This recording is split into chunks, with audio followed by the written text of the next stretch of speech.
Betty, when God gave her me, I know my brother married her, but he gave her to me.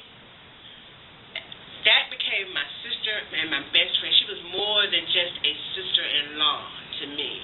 And I'm grateful for all that time that I was out of work, because as she went through another round of cancer and not being able to fight to win that battle this go-round, I had the opportunity to truly be there with her through that whole process.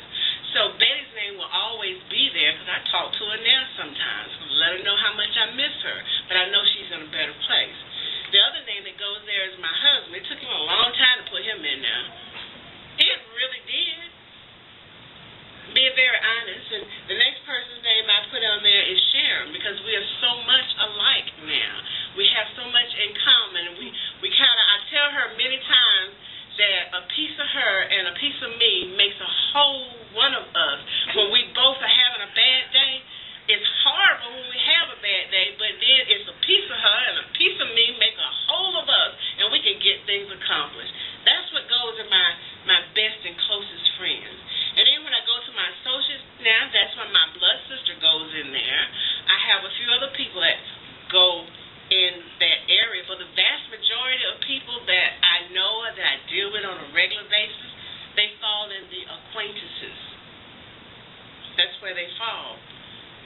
Before, everybody was in that first circle, and that was horrible. And it made me feel bad because nothing was being reciprocated back to me in any shape, form, or fashion. And then I realized, for some, it was like I was begging people to be my friend. And I don't need to beg anybody to be a friend. Nobody should have to beg anybody to be a friend. Either you are or you aren't. But I don't have to lower my standards or try to be someone or something I'm not just to say I have a friend. I mean, it's nice now I can open up my little phone book, or I can go through my little BlackBerry and I see some names, but it's still just a few that are in that circle. And I like that circle like that, because now I'm able to really get to know a person. As I'm beginning to now, I don't just put everybody in the acquaintances area. I may put people in the associates area. And from the associates, somebody may jump that fence and get over into my best and closest friend area. And that's good, because I don't need a whole lot of best and closest friends to begin with. If I got that many, am I doing anything? Or am I doing for everybody else? Am I doing what God wants me to do? Or am I just trying to be able to say, I have this many friends? I look at Facebook, and I see a lot of people say, well, I have 999 friends. I'm like, do you really? You have 999 friends. Really? I see 97 sitting on my little Facebook page, but out of that 97, really there's only 10 that are friends, and then I take that 10 and I'm breaking them into this category right here. So then when I get to my bestest friends right there, it ends up being right now my 3. But that's a process that as you begin to do that, it doesn't wear you out anymore, emotionally, spiritually, or physically. And then you're able to take in new experiences. You're able to learn, and then you're also able to teach. But if you have so much crowded in, when are you going to find the treasure? Because there's always a treasure. But if you got it so close and crowded, you won't find it. So that's something that's really important. Let's look at some of the characteristics we say that a friend should be. We all agree one should be kind, loving, understanding, fair, faithful, respectful, supportive, encouraging, trustworthy, dependable, helpful,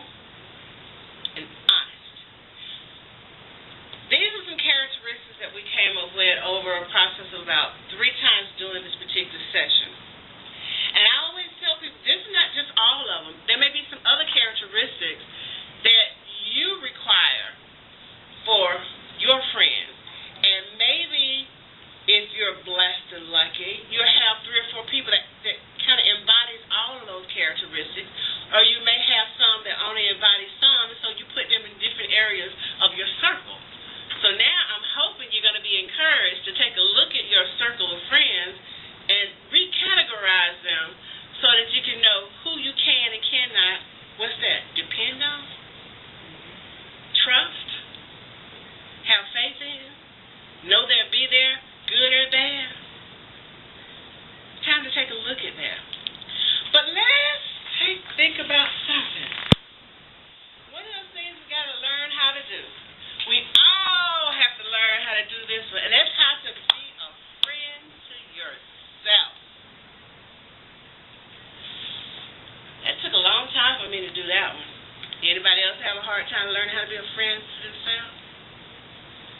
That's one of the first things you have to do, especially if you are someone who has experienced any forms of domestic violence, abuse, or sexual assault. You have to, first of all, learn to forgive yourself. That's truly important. Believe it or not, I run across it a lot. Women will forgive their abusers a lot quicker than they forgive themselves. And that's such a disservice to themselves. Accept things that you can't change. You have to do that. Many people, instead of, when I say accept things that you can't change, when you continually talk about something that happened and how it made you feel, and when you're talking about it, it's as if you are right back there. You haven't healed, and you're not moving forward because you're thinking some kind of way, if you talk about it long enough, what happened will change. And that's not going to happen. So you got to learn to accept those things you can't change. And then begin to focus on your strengths. We all have strengths. But sometimes we tend to focus more on our weaknesses. Well, we're all going to have weaknesses and we're all going to have strengths. But the thing that empowers you is focusing on those strengths. Because if you can focus on those strengths, then you can lessen some of those weaknesses. And a weakness can suddenly become something that's a strength.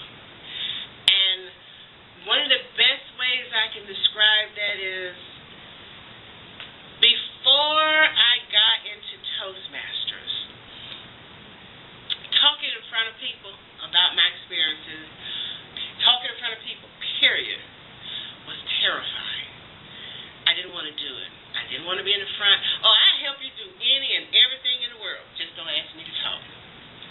Now we have to work on it. Janice, you got 10 minutes? Let's focus on 10 minutes. And sometimes to help me with that, I say, okay, you need to raise a hand, and I know I need to be wrapping up. Because, and I learned that through Toastmasters, but Toastmasters helped me to take that weakness that I had and turned it into a strength. And so now that strength is something that I use so that as I'm sharing of myself to others that may not know me, but because we may have a kindred spirit or an experience that they can relate to, that now I'm approachable to them, they are approachable to me, and together we can accomplish some things. So now that weakness that I'm not toughness is now strength. But I have to work on it and manage it because you don't want that strength to suddenly become a weakness. And it can easily do that if you go, Janice, you got 10 minutes, stay in the box. Don't go outside of that box. So learning to focus and be very clear and concise, that's continuing to improve that strength. Another thing, write your success stories. You wrote your book. That's just part 1. Now what's the next one? What's the success story? And that doesn't mean that it always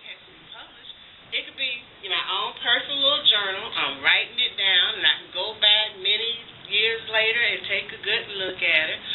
Or in one instance, one time, I put a whole lot of stuff together and I created a play out of it. But it had a lot to do with experiences I'd gone through. But because it's no longer inside, it's on that piece of paper, I'm not carrying it with, you know that song, Bag Lady? You're carrying so much, you're going to miss the bus because you drag and carry some. See, we got rid of some of the bags. Well, no. We want to get rid of those things. So you write those success stories because every single thing that happens, there's a success story. But you got to be willing to see it. You got to be willing to